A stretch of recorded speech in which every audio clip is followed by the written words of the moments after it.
तो कुरट का study point में फिर से एक बार आपका स्वागत है। तो चलिए दोस्तों, आज के जो हिंदू, इंडियन एक्सप्रेस और जनसत्ता में आए हुए जो मेन जो न्यूज़ पॉइंट्स है, जो करंट अफेयर्स के लिए ज़्यादातर एग्ज़ाम में आते हैं।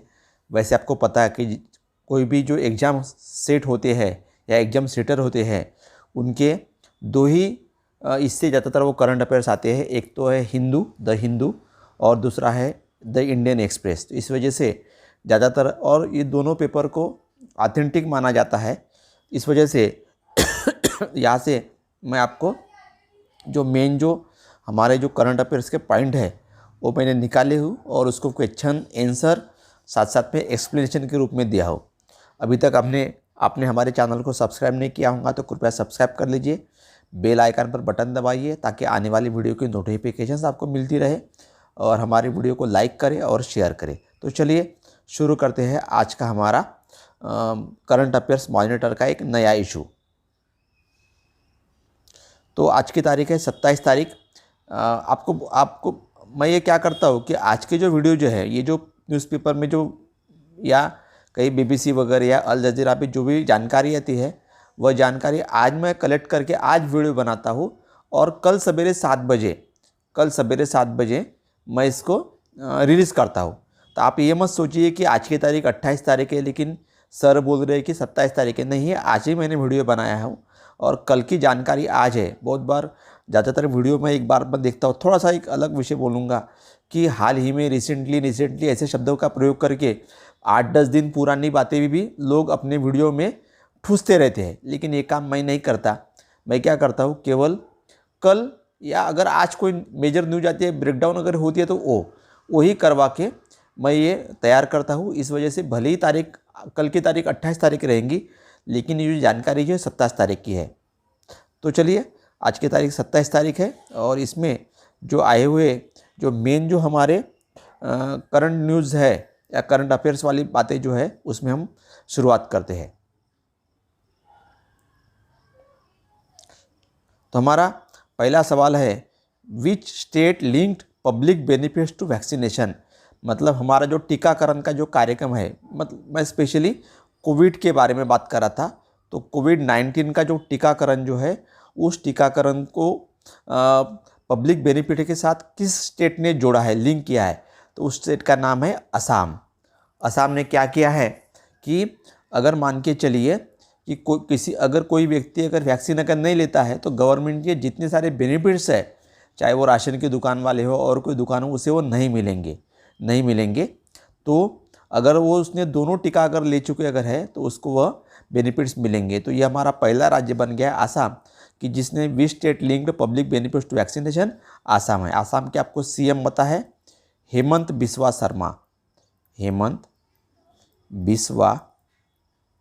शर्मा, ये यहाँ के चीफ मिनिस्टर है। ऐसी जानकारी हम बीच बीच में देते रहते हैं। और आसाम की राजधानी का नाम है दिसपुर। बहुत लोग जो बोलते हैं वो गुवाहाटी बोलते हैं, गुवाहाटी नहीं है, उसका नाम है दिसपुर। तो ये हमारा पहला ही था कि which state linked public benefit to vaccination, इसका हमारा सही आंसर है आसाम। दूसरा हमारे है कि कल ही हमारे जो ये है मनसुख मांडविया, हेल्थ मिनिस्टर, उन्होंने, प्रधानमंत्री ने परसों के दिन मैंने क्वेश्चन लिया था कि वाराणसी में इस योजना का शुभारंभ किया, आयुष्मान भारत स्कीम। तो इसमें under Ayushman Bharat scheme 2 container based hospital equip with complete medical facilities will be standing in. मतलब आयुष्मान भारत के इसमें अब नया ही इनिशिएटिव गवर्नमेंट ने लिया है बाकी से, कि 2 जो है एक कंटेनर बेस पूरी इक्विपमेंट से, मतलब ये पूरा करवा के हॉस्पिटल स्टैंड बाय रखे जाएंगे। तो वो जगह कौन सी है? तो पहली जगह है हमारे नेशनल कैपिटल दिल्ली और दूसरी है चेन्नई, जहाँ पर ये हॉस्पिटल के कंटेनर बने रहेंगे और जहाँ कहीं भी उसे ज़रूरत पड़ेगी वो एयर लिफ्ट करवा के वहाँ पे वो रखे जाएंगे और लोगों को उसका फ़ायदा मिलेगा। तो ये अलग बात है कि आयुष्मान भारत के अंदर में 2 कंटेनर के बेस जो हॉस्पिटल जो है वह कहाँ पे रखे जाएंगे? तो पहला है दिल्ली में और दूसरा है चेन्नई में। एक हमारी बुक आई है, बुक का सेक्शन आप ध्यान दीजिएगा, क्योंकि हर एग्ज़ाम में, चाहे वो स्टेट बैंक की रहे या कोई भी रहे, एक या दो क्वेश्चन जो मिलेंगे आपको वह बुक्स के या क्लैट की भी एग्ज़ाम होंगी तो भी रहते ही है।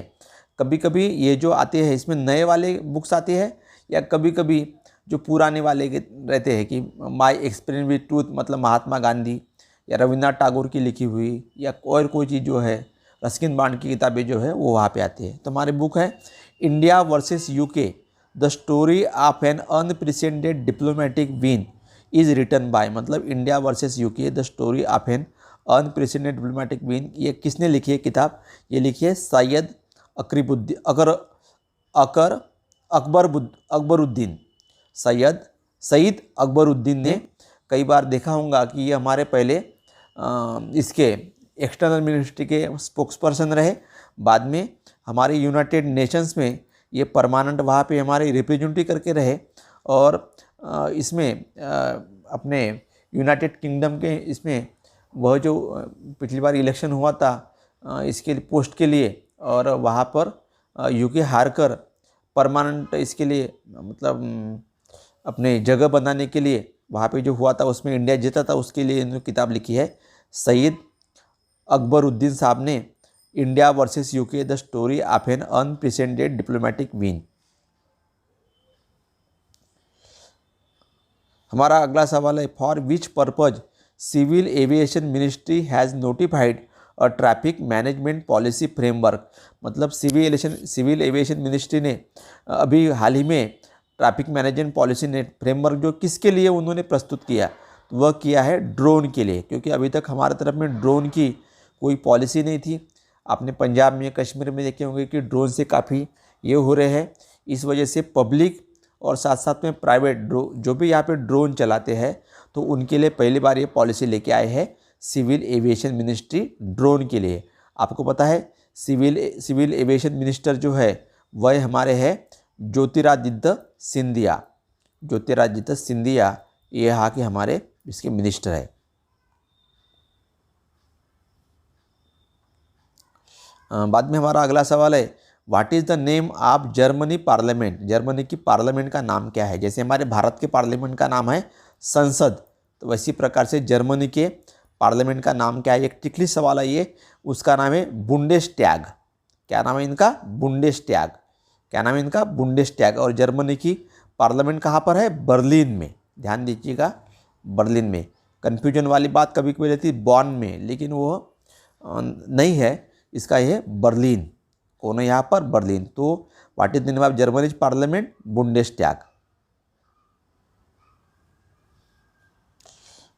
बाद में है which company unveiled its first fuel outlet, मतलब कौन सी कंपनी ने अपने पहले हमारे जो पेट्रोल पंप है उसका उद्घाटन किया? तो इस कंपनी का नाम है Reliance British petroleum BP. Reliance British petroleum BP. इन्होंने नवी मुंबई में एक इस नाम मुद्रा के साथ में, मतलब रिलायंस और बीपी, तो इन्होंने पेट्रोल पंप का नाम दिया है जियो बीपी। और इसमें जो रिलायंस के करीब 1400 जो पेट्रोल पंप है वह पेट्रोल पंप अभी जियो बीपी मतलब रिलायंस ब्रिटिश पेट्रोलियम के नाम से जाने जाएंगे। तो ये नाम बना है जियो बीपी।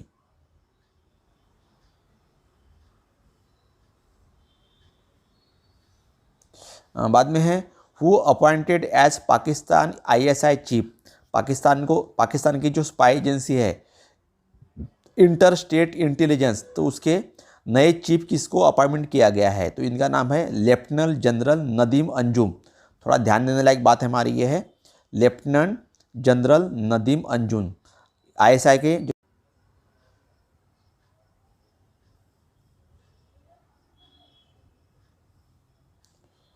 बाद में है who is appointed as Pakistan, नहीं ये तो हमारा हो गया है, मैं दूसरा सवाल लेता हूँ।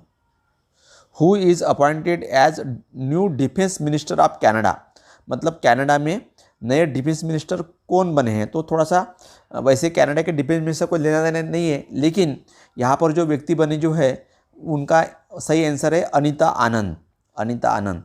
ये जो अनीता आनंद मैडम जो है ये इंडियन ओरिजिन कैनेडियन पॉलिटिशियन है। इंडियन ओरिजिन मतलब मूल भारत से आए हैं अनीता आनंद। इनकी अपॉइंटमेंट जो है वह जस्टिन ट्राउडू, इन्होंने इसकी अपॉइंटमेंट की है और ये है लेबर पार्टी से, लिबरल पार्टी से है, लिबरल पार्टी से। और ये लिबरल पार्टी से उन्होंने आपको पता ही है कि वहाँ की जो सिख कम्युनिटी जो है वो काफ़ी इन्फ्लुएंशियल मानी जाती है। तो उसी में से अनीता आनंद की इन्होंने ये who is appointment as new defence minister of Canada. तो इसका सही आंसर है अनीता आनंद। ये इंडियन ओरिजिन की पॉलिटिशियन पर्सन है जिनके अपॉइंटमेंट वहाँ के जो पीएम जो है जस्टिन ट्रूडो इन्होंने की है।